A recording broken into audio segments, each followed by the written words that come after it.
Hello everyone. So today I want to talk about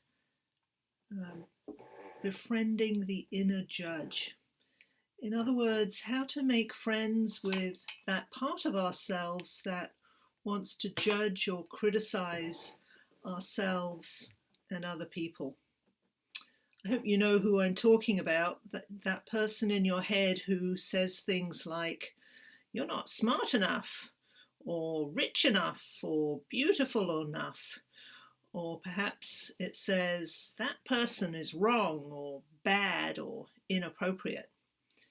I think we all have an inner judge or critic that says things like that, even if we're not aware of them. And today I'm going to talk about how we can make friends with them so that they can stop running our lives. And so to start, I'd like to invite you to ask your inner judge if he or she would like to say something out loud. So just take a moment to think of a few choice words your personal inner critic has said to you, either about yourself or about someone else over the past few days. And just say it out loud.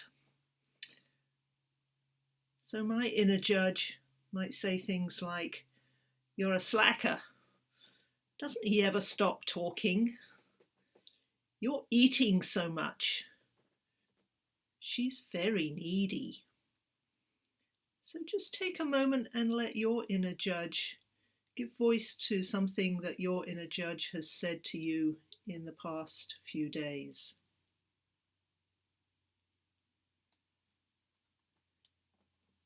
So this inner judge rarely stops making its opinion known and is almost constantly making judgments about ourselves, judgments about others, judgments about the situations we find ourselves in, and judgments about the world in general.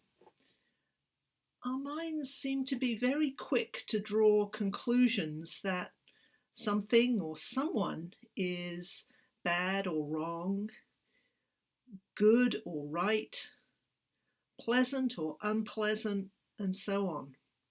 It's like in an instant we can act as a judge and condemn ourselves and others simply on the basis of what we think.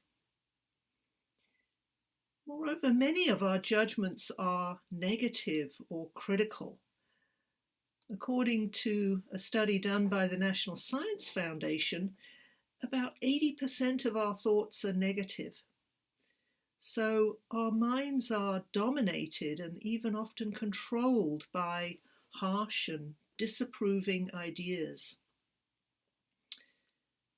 Now, not all negative thoughts are judgments, of course, but a lot of them are. And then there are all the types of thoughts which are similar to judgments, like making comparisons and blaming.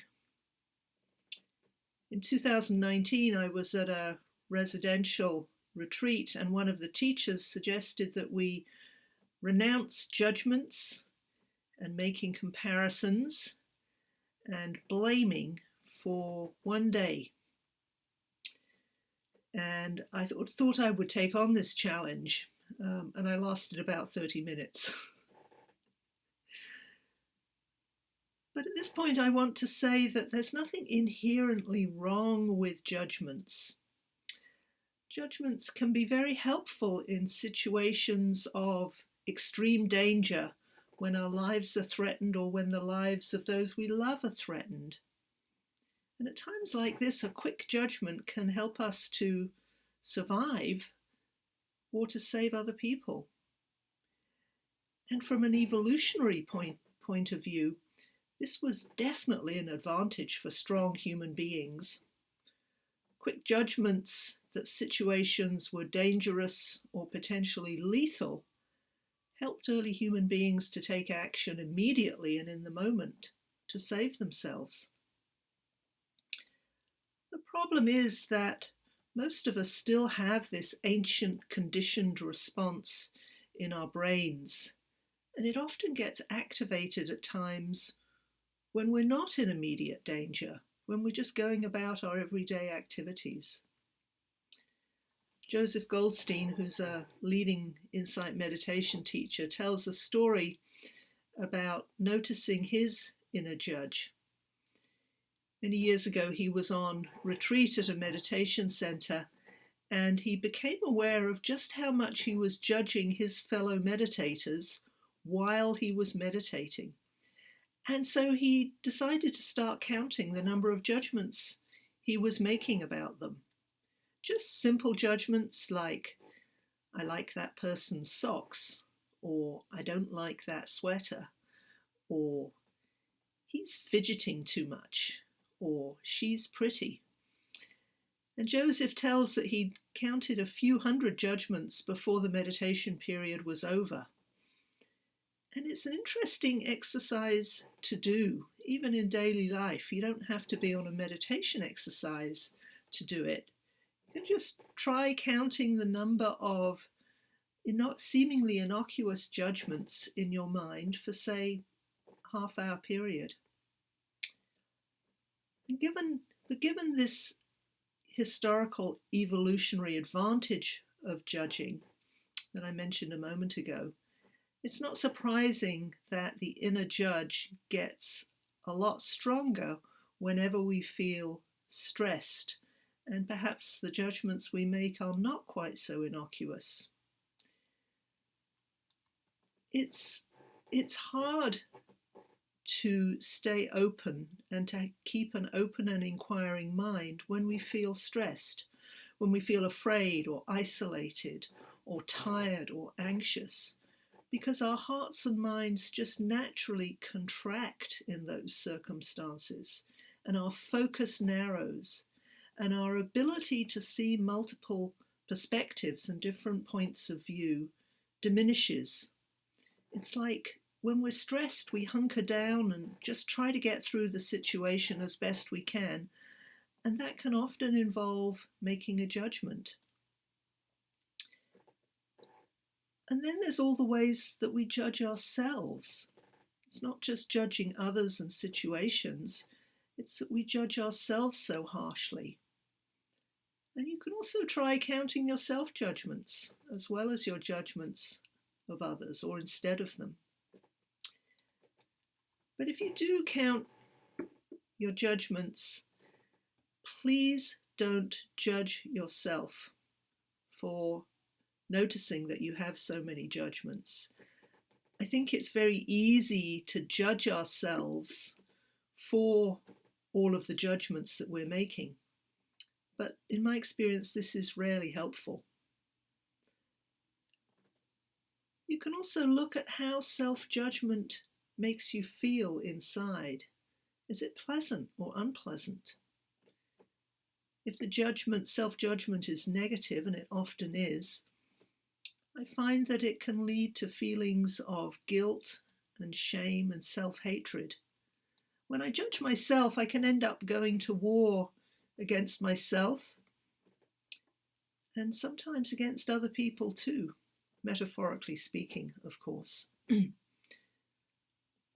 So now that I've explored how the inner judge can show up, let's look at it in a little bit more detail. Judgments, as I've mentioned, are often an unconscious and conditioned habit of mind. They're so automatic and so quick that we aren't aware that they are only opinions, even if they're deeply held opinions. And because we take judgments to be the objective truth, all caps, bold and underlined, we believe them and we act accordingly. We believe the judgment, and that's where it gets sticky. I think the inner judge often develops in childhood and as a result of experiences at home, at school, from caregivers, our families, and from in other aspects of our lives. So, for example, if your parents or caregivers or teachers tended to be judgmental people, chances are you have that tendency too. And if you felt judged by others, then it's more likely that you will judge yourself.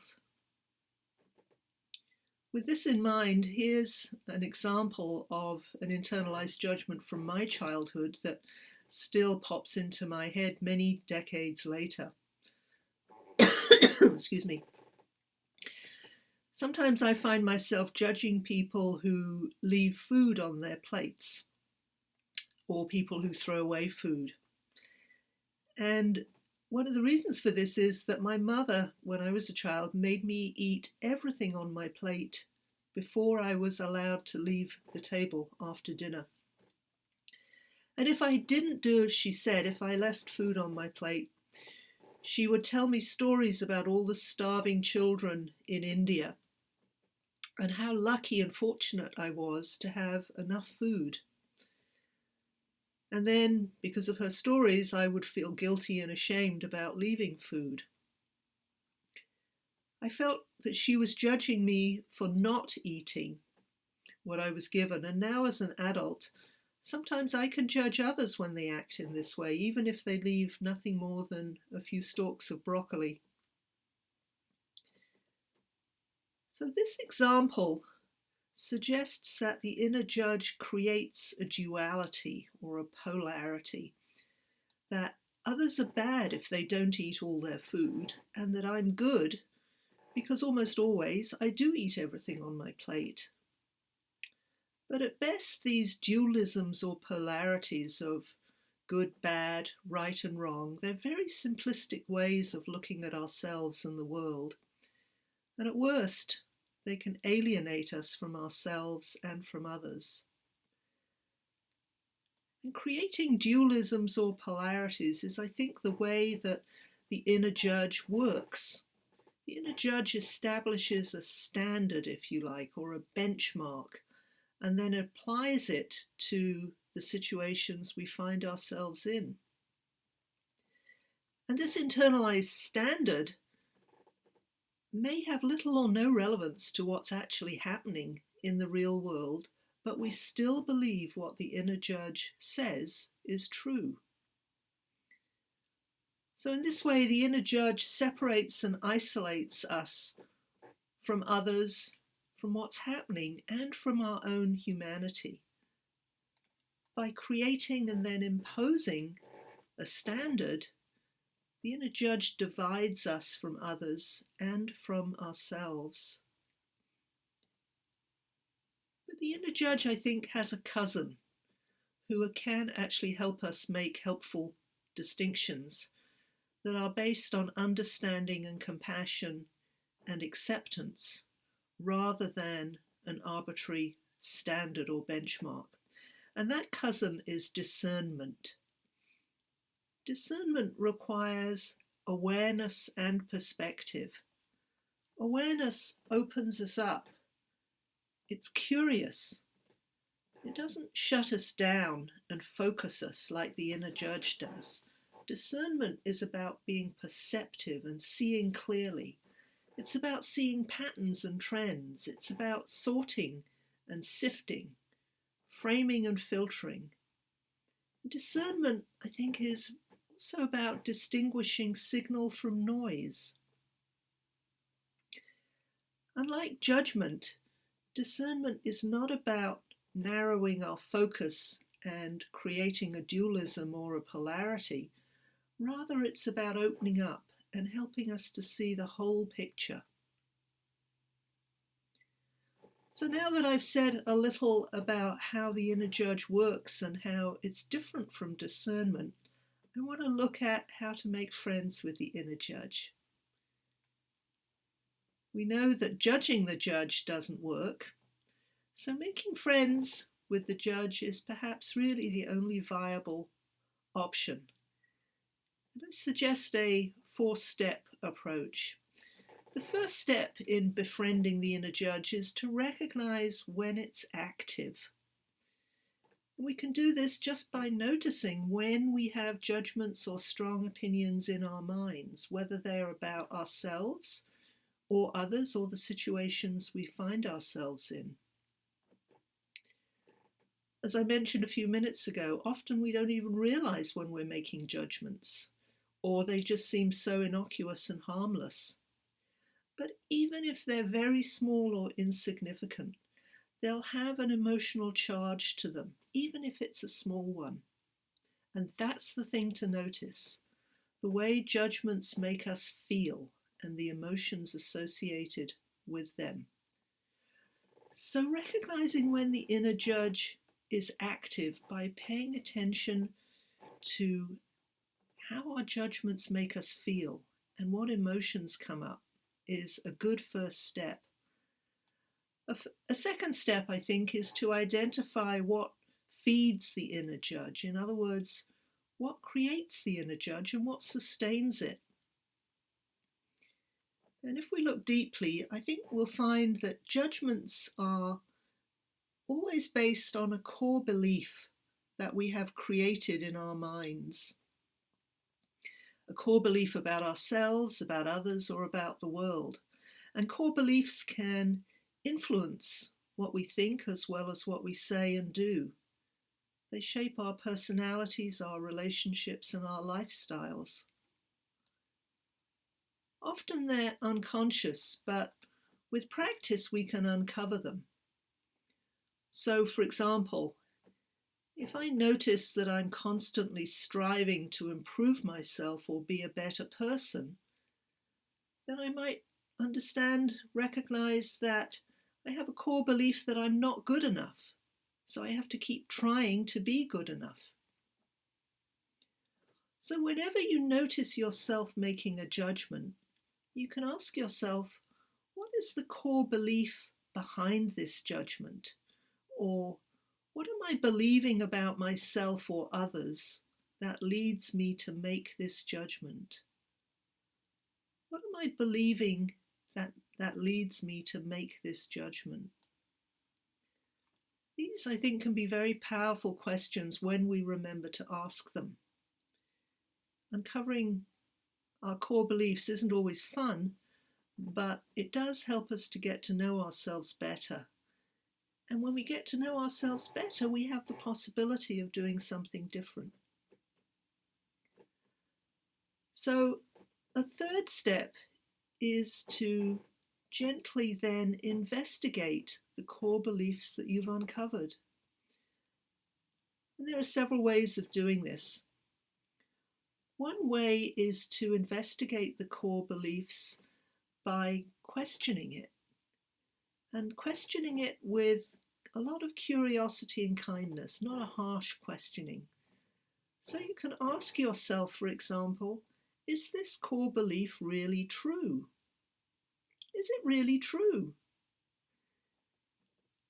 How do I know it's really true in all circumstances and at all times? How do I know it's objectively true? And these questions, I think, have been very helpful in my experience, because the truth is that we can never know that our beliefs are always true in all circumstances. And when we recognize this, it loosens up the belief somehow and makes it less sticky. Another way that we can investigate our core beliefs is more kind of feeling-based, more heart-based. And it's to reflect on how they make you feel. How do your core beliefs affect you emotionally and psychologically? How do they feel in your body? Do your core beliefs make you happy or sad? Do they open your heart or do they constrict it? Do they lead to a sense of togetherness and kindness, or to a sense of isolation and separateness? When I reflect on some of my core beliefs, I saw just how unhappy they were making me, just how much distress they were causing me and others. And this was a very powerful insight. And perhaps more importantly, when I realized how much distress I was causing myself, then it gave rise to feelings of compassion. self-compassion. And this can be a fourth step in befriending the inner judge, developing compassion for ourselves and others. When we realize just how much suffering the inner judge can cause us and others, our hearts can naturally open. They can soften and release. When we become less judgmental and more loving towards ourselves and others, we naturally feel the desire to alleviate the suffering. And this in turn is what gives us the motivation and the inspiration to change. Our self-compassion can, if you like, enfold the inner judge, can hold the inner judge and its harmful core beliefs, so that the core beliefs can relax and let go.